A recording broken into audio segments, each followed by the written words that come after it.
Olá, você está no canal Progresso Diário DCN. Meu nome é Eric, eu sou mentor de casais cristãos, espiritualidade.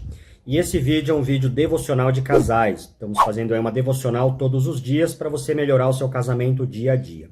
Esse é a devocional 009, o nono dia, e o tema de hoje é: o amor é maior quando Deus está em primeiro lugar.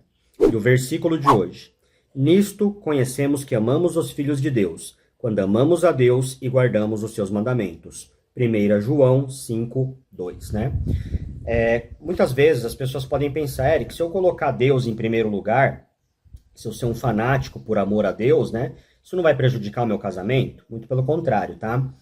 Amar a Deus e ser amado por Deus dia a dia vai fazer com que você ame mais a sua esposa, ame mais os seus filhos, ame mais o seu marido, ame mais os seus filhos, tá? O marido que ama a Deus acima de todas as coisas, ele automaticamente vai respeitar a esposa e os filhos. A esposa que ama a Deus sobre todas as coisas vai respeitar o filho e o marido, né? Então, se você é casado com uma pessoa cristã, foquem vocês dois em ler a Bíblia, em orar, foquem vocês dois em melhorar o relacionamento com Deus, e então vocês vão focar em melhorar o relacionamento um com o outro. Eric, eu sou casado com uma mulher que não segue a Deus, sou casado com um homem que não segue a Deus. Então você deve amar a Deus, deve ler a Bíblia, orar, e vai orando para que essa pessoa seja convertida pelo Espírito Santo. Pode ser que ela nunca se converta, mas pode ser que ela se converta, pode ser que leve muitos anos, né? Eu lembro que minha mãe orava pelo meu pai desde que eu era criança, para que meu pai se convertesse a Deus. Minha mãe nunca cansou de orar, né? E minha mãe ia para a igreja, minha mãe voltava. Às vezes meu pai brigava com a minha mãe, discutia com a minha mãe por causa de janta não estar pronta, por causa de casa não estar limpa. E olha que minha mãe limpava a casa, minha mãe fazia janta. Mas eu lembro que meu pai achava motivos para discutir com a minha mãe porque ela ia para a igreja muitas vezes, né?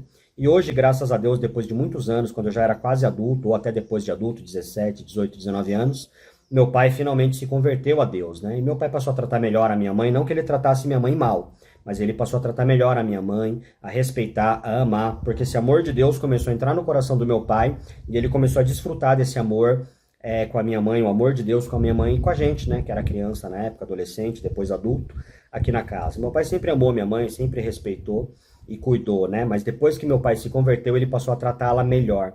Então, o amor de Deus, ele faz isso por nós. Se você ainda não casou, considere, né, namorar, se casar com uma pessoa de Deus, se você for cristão, se você for de Deus. Um homem de Deus vai tratar você bem depois que ele se casar. Uma mulher de Deus vai cuidar bem de você depois que você se casar com ela. Eric, já casei, meu marido e minha esposa não é cristão. Ore por ele, leia a Bíblia, seja você cristão, seja você exemplo, seja você amoroso, ame você a Deus, priorize o relacionamento com Deus. Ensine isso para os seus filhos. Eric, meu marido é cristão, minha esposa é cristã, então combinem vocês dois juntos de amar a Deus, de ler a Bíblia, de orar e de ensinar isso para os filhos de vocês. Vamos às tarefas de hoje? A tarefinha de hoje é ler 1 João, capítulo 4, versos 19, 20 e 21. 3 versículos, tá? Você vai ler 1 João 4, 19, 20 e 21. De acordo com essa passagem, por que nós amamos em primeiro lugar? Preste atenção em como a palavra de Deus repetidamente nos chama para amar os outros, tá? Eu te aconselho a comprar um caderninho, um caderno pequenininho, daqueles de 99, lojas de R$1, papelaria, e escreva, né, essas passagens. Você vai ler 1 João 4, 19, 20 e 21, e você vai escrever aí, vai responder essa pergunta. Por que nós amamos em primeiro lugar? E como que Deus nos chama repetidamente para amar os outros?